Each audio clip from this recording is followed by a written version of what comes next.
just be clear about something really quick. Everybody has a comfort zone, and you're never going to get rid of yours. That's not what today is about. Today is about expanding your comfort zone. Your comfort zone is a circle, and it has edges.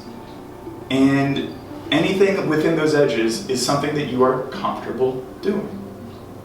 Even if you don't like it, you know that you can handle it, you know that you'll do it. Anything that's outside of the comfort zone feels like it's beyond your reach.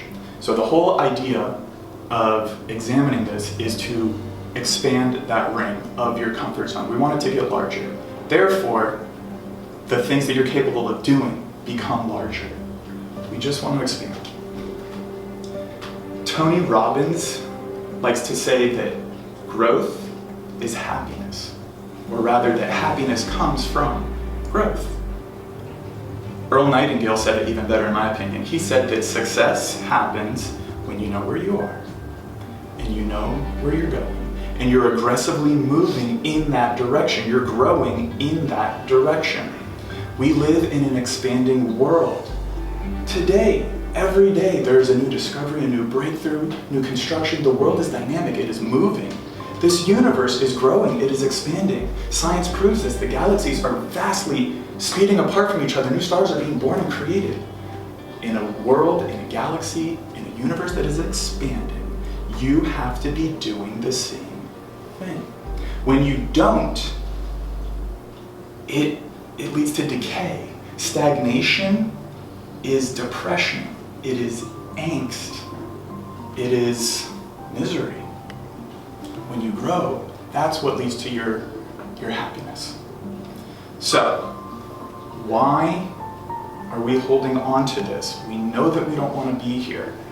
I think a big part of it that is going on is that we have been living this way for so long, and that many of these patterns and habits are so deeply ingrained that you don't even see what's happening. Oftentimes when a problem is too close to you, you can't actually look at it. It's right up on you.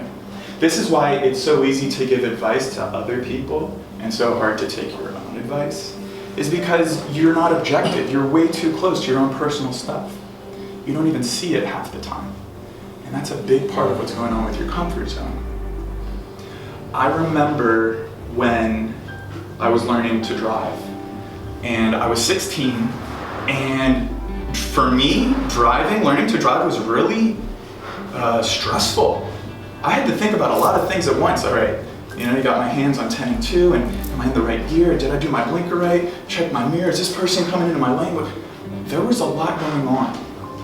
Whenever you're learning a new task, your brain, the conscious part of your brain, has to be activated. You have to really think about what's going on in that moment. But the brain also does something that's really interesting, and I would argue very beneficial when it's used properly.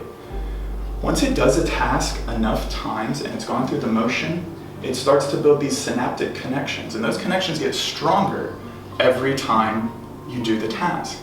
So fast forward to me 5 years into driving, 10 years into driving, and now I'm driving, I don't even think about it. I'm just going along, and this isn't just me. I know this for any other driver because I've talked to them. The same thing happens.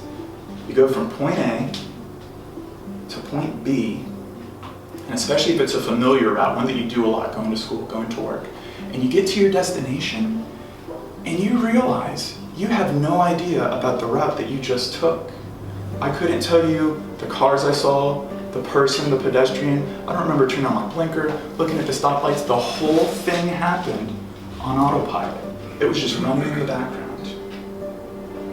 Now imagine that, but for your life. You're going from point A to point B.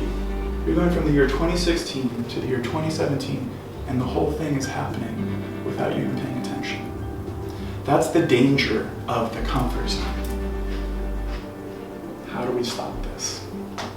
Well, if you're not paying attention to your thoughts, and that's the problem, paying attention to your thoughts is the solution. This, of course, is easier said than done, and I know that because I'm doing it. I'm working on this daily. The most powerful tool, something I'm so fortunate that was shown to me some years ago, the thing that is going to help you take control of your thoughts, watch your thoughts, is meditation.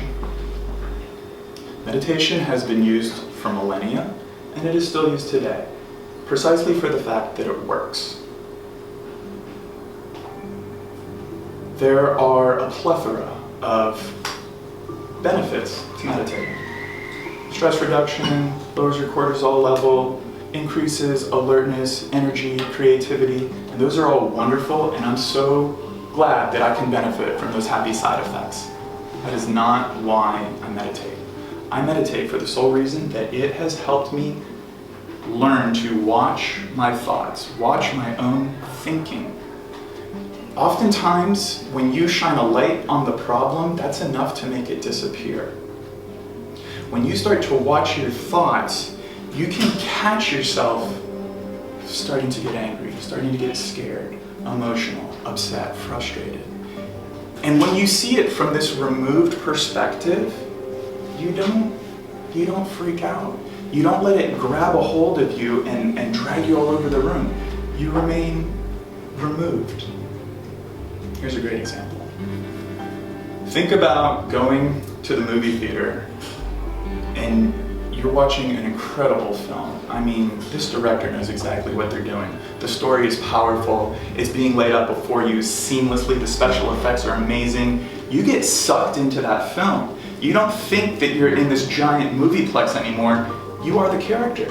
You're feeling what they're feeling. You're caught up in the suspense. You're the one getting shot at. How's this gonna end? You're in it.